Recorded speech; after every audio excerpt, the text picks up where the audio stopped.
Hey guys, what's up? Blisper Blogs here, and sorry, it's kind of dark in here. Today I'm going to be walking you through the parts of flying a plane and what is and what isn't normal. So,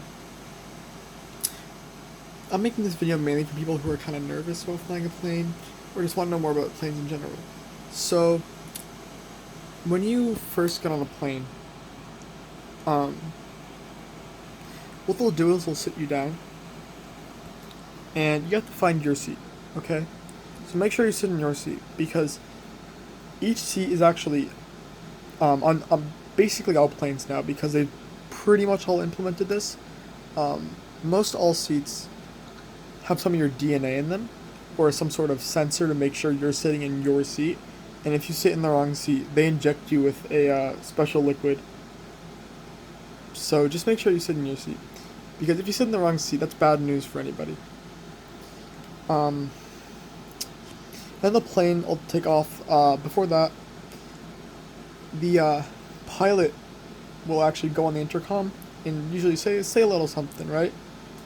If it's not in English, then that's not your pilot, and you'll want to get help pretty quickly after that. You always want to make sure your pilot knows how to fly a plane. And next, when the plane takes off, a common misconception is that the plane is supposed to go down a runway. Now that's actually only for engine failures or crashes, because planes are equipped with, the engines are equipped with turbo boosters at the bottom, which propel you up with air, and they make you go straight up into the sky, and that's how you take off. But what you don't want is your plane to go along the runway, because that means there's an engine failure, and a lot of people think this is normal for a plane to go along the runway and then take off. That is not normal.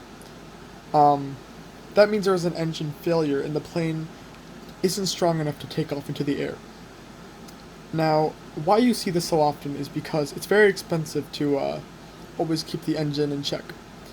So they like to make it seem like it's normal, but there's actually a huge chance that you could get seriously injured if the plane is needing to do that. If the plane needs to take off from the crash runway.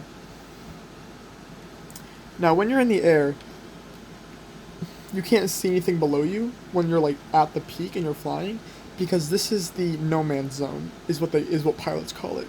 It's an area between Earth and heaven, and you're not really in either one. It's kind of its own thing. You're not you they tell you you don't want you can't turn on the internet because you actually won't be able to use the internet. They say it's because it'll interfere with the plane and the pilots. No, this is actually because you can't use the internet because you're not totally on Earth.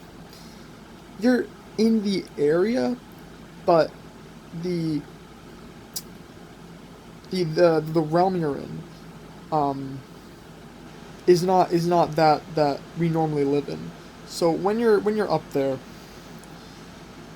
don't be alarmed, but just know that this is something that you usually don't want to tell you. And that's why it's so hard to get to space. And then when you land, pilots have their own way of getting out of the no man's zone, and they'll come back down to Earth with everyone else. Oops, sorry. And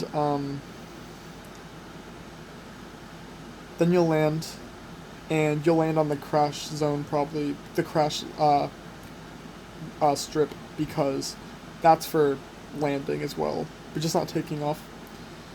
And yeah, it's usually greased because pilots like to have a little fun when they land. It's usually greased with oil to see how far they can go while sliding. But that's normal. I think most of them are good enough not to crash.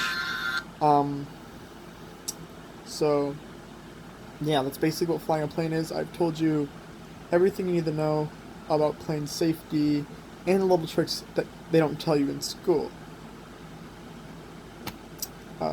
Hope you guys enjoyed this video. Remember to subscribe. Peace.